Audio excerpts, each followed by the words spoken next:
കുടിക്കാം അമ്മച്ചി, ഇത് കുടിക്കാം അമ്മച്ചി. കുടിക്കുന്നില്ലേല് ഹോസ്പിറ്റലിലോട്ട് തന്നെ കൊണ്ടുപോവാം.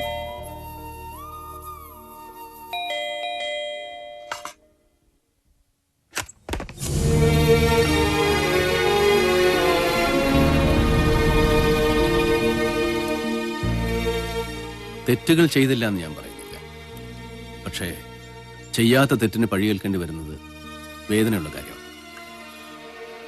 ഞങ്ങളെപ്പോലെയുള്ളവർക്ക് വേദനിക്കാൻ കഴിയുന്നൊരു മനസ്സുണ്ടാവുമോ എന്ന് സംശയിക്കുന്നുണ്ടാവും. അതിപ്പോ വിശദീകരിക്കാൻ ഞാൻ ആഗ്രഹിക്കുന്നില്ല. കുട്ടിയുടെ അപ്പച്ചൻ അഴിമതിക്കാരനല്ലാത്തതുകൊണ്ട് ഞങ്ങൾ തമ്മിൽ ഉരസേണ്ടി വന്നിട്ടുണ്ട്. പക്ഷേ ഞാൻ അദ്ദേഹത്തെ തട്ടിക്കൊണ്ടുപോയിട്ടില്ല, എവിടെ ഒളിപ്പിച്ചിട്ടില്ല. പോലീസിനെ കൊണ്ട് പിടിപ്പിക്കാതിരിക്കാൻ വേണ്ടി പറയല്ല. എന്ത് സംഭവിച്ചുവെന്നറിയാതെയുള്ള ഈ കാത്തിരിപ്പിന് ഒരു അവസാനം വേണമെന്ന് തോന്നിക്കൊണ്ട് പറയാം. ഇനി കാത്തിരുന്നിട്ട് കാര്യം. നാഥനില്ലാതെ വളർന്നവനാണ് ഞാൻ. എന്ത് ചെയ്യാം? കുട്ടിക്കും ഇനി അതേ വിധി തന്നെ. കുട്ടിയുടെ അപ്പച്ചൻ ഇനി ഒരിക്കലും മടങ്ങി വരും.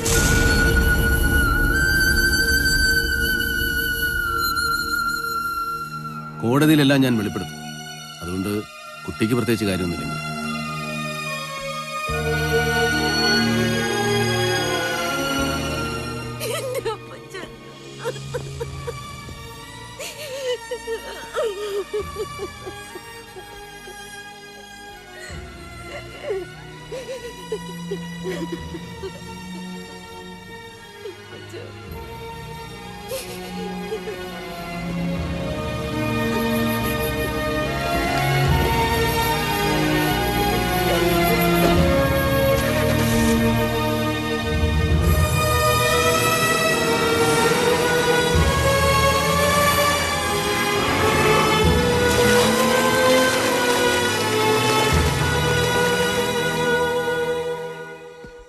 ഞാൻ വിളിക്കുമ്പോഴൊക്കെ നിങ്ങൾ ഓടി വന്നു.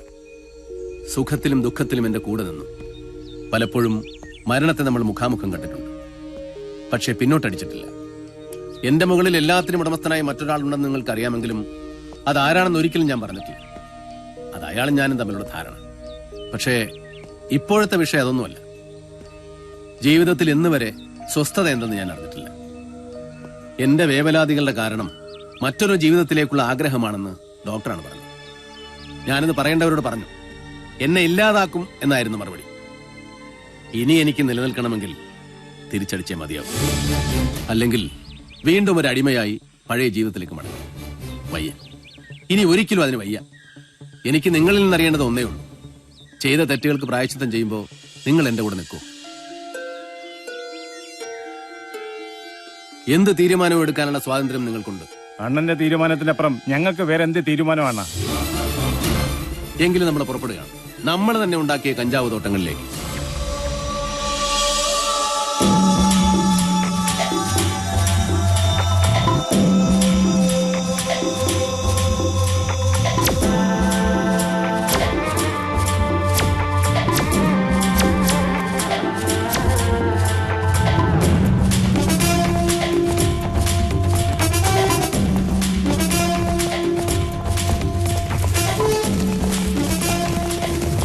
മിസ്റ്റർ ഭാർഗവൻ, ഇനി നിങ്ങൾ രക്ഷപ്പെടാമെന്ന് വിചാരിക്കണ്ട.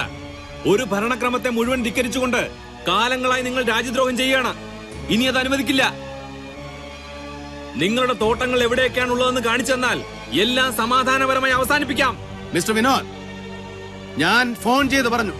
ഡോക്ടർ ശാന്താറാം നേരിട്ട് നിങ്ങളോട് പറഞ്ഞു. ഞാൻ തോട്ടങ്ങൾ ഉണ്ടാക്കിയിട്ടുണ്ട്. അയാൾക്ക് വേണ്ടി, തൊട്ടടുത്ത് നിൽക്കുന്ന നിങ്ങളുടെ മേലുദ്യോഗസ്ഥന് വേണ്ടി. ഞാൻ എതിരായപ്പോ ഊരിവെച്ച കാക്കിക്കുപ്പായം വീണ്ടും എടുത്തിട്ട് എല്ലാവരെയും ചതിക്കുകയാണ് അയാൾ. അയാളുടെ തോട്ടങ്ങൾ നശിപ്പിക്കാനാണ് ഞാൻ വന്നത്. ഭാർഗവ, താൻ ഇതും ഇതിനപ്പുറവും പറഞ്ഞ് രക്ഷപ്പെടാൻ പഴുതുണ്ടാക്കാൻ ശ്രമിക്കുമെന്ന് എല്ലാവരോടും പറഞ്ഞിട്ട് തന്നെയാണ് ഞാൻ പുറപ്പെട്ടത്. അനധികൃതമായി വനത്തിൽ കടന്നവരെ അറസ്റ്റ് ചെയ്യാൻ ഫോറസ്റ്റ് ഉദ്യോഗസ്ഥരും ഞങ്ങളോടൊപ്പം ഉണ്ട്. തന്റെ കോടികൾ കത്തിച്ചു കളയുമെന്ന് പ്രതിജ്ഞ എടുത്തിട്ടാണോ ഞാൻ പുറപ്പെട്ടത്? മുന്നോട്ട് വെച്ചാൽ പിന്നോട്ട് വെക്കില്ല. ആടാ,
ഭാർഗവ.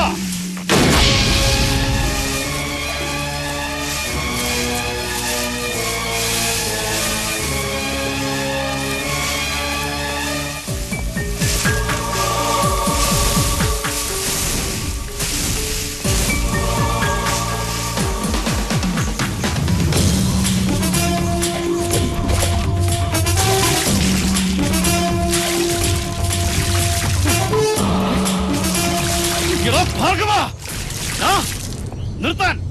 നിർത്താനാ പറഞ്ഞത്.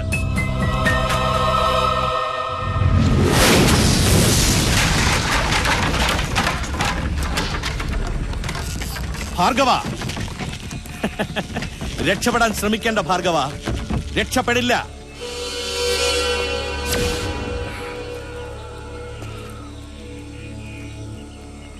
പുറത്തു വന്നോ? എല്ലാം നീ നശിപ്പിച്ചു, എന്നെ തകർത്തില്ലാതാക്കി. പക്ഷേ ദൈവം ഇപ്പോ നിന്നെ എന്റെ മുമ്പിൽ കൊണ്ടിട്ട് തന്നു. നിന്റെ വിധി എന്റെ കയ്യിലാണ് ഭാർഗവ. ഈ നിമിഷം നിന്റെ നന്ദികെട്ട ശരീരം ചിന്ന ഭിന്നമാക്കാൻ എനിക്ക് കഴിയും. ഭാർഗവൻ എന്ന വീരനായകൻ ഈ ഭൂമുഖത്ത് ജീവിച്ചിരുന്നതിന്റെ യാതൊരു തെളിവുമില്ലാതെ കത്തിച്ച് ചാമ്പലാക്കാൻ എനിക്ക് കഴിയും. നിന്റെ ഡോക്ടറും ഇപ്പോ എന്റെ കസ്റ്റഡിയിലാണ്. അവനും അവന്റെ കുടുംബത്തിനും നിന്റെ ഗതി തന്നെ ആയിരിക്കും. അവനാണല്ലോ നിന്നെ എന്റെ എതിരാളിയാക്കിയത്.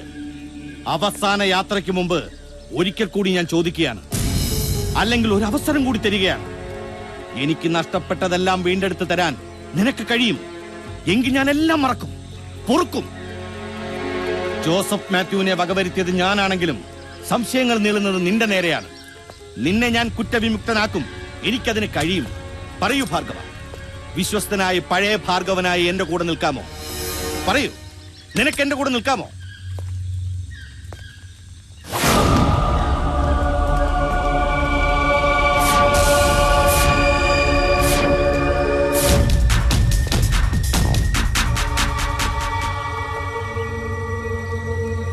പോലീസ് ട്രെയിനിങ് കോളേജിലെ ക്ലാസ്സിൽ വെച്ച് ഒരിക്കൽ സാറ് പറയുണ്ടായി, സമൂഹം മഹാന്മാരെന്ന് കരുതി ആദരിക്കുന്നവരെയും പോലീസുകാരൻ സംശയദൃഷ്ടിയോടെ നോക്കണമെന്ന്. ആ പാഠം മനസ്സിലുണ്ടായിരുന്നതുകൊണ്ട് ഇതിത്ര എളുപ്പമായി. ഭാർഗവന്റെ സഹായത്താൽ ചെറിയൊരു പരീക്ഷണം.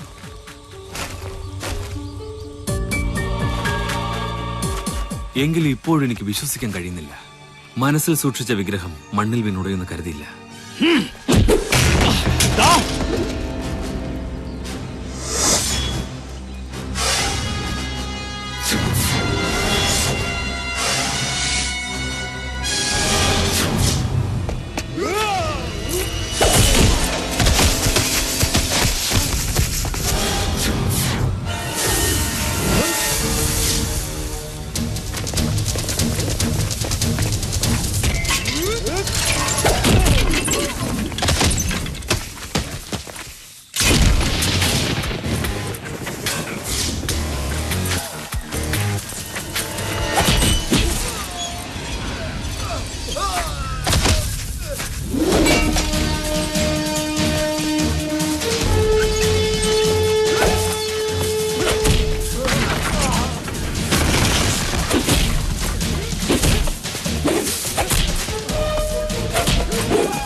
വേണ്ട വേണ്ട,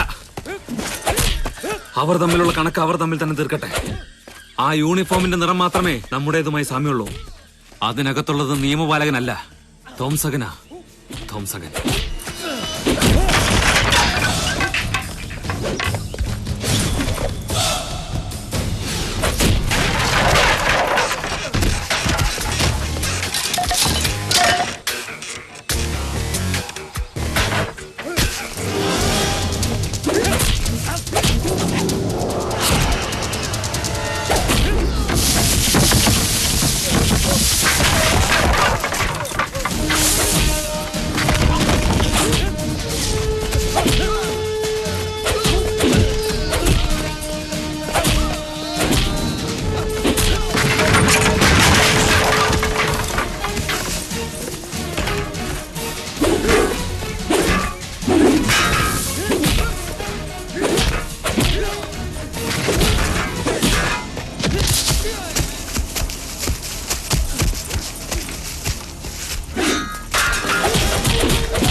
ഒരു കൊലയാളിയാകാൻ എനിക്ക് താല്പര്യമില്ലാത്തതുകൊണ്ട് ഞാൻ നിന്നെ നിന്റെ ആളുകൾക്ക് തന്നെ വിട്ടുകൊടുക്കുക.